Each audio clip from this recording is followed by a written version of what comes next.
Bringing this back to Christianity, I think there's a lot of potential for biblical analysis here and theological analysis within the Christian traditions.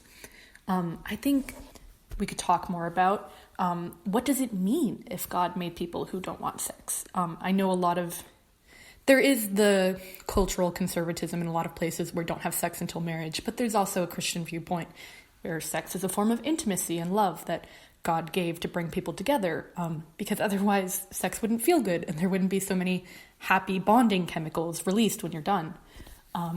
What does it mean that God made people who are less likely to end up in a relationship where they reproduce biologically? Is God's plan really for everyone to go forth and reproduce?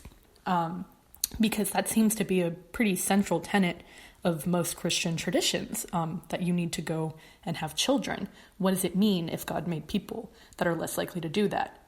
Especially an all-knowing God who would know that they won't do so. Also,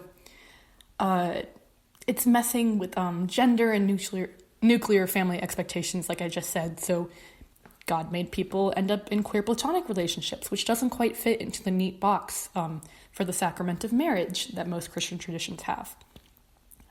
There's a lot of scholars who look to the Bible and Christian history to see where there might be representation for other queer identities. I think this could also be done for asexual people. Not necessarily, I don't want to say that we should define other people's sexuality in the past if we don't have concrete evidence. I think that's unfair to them.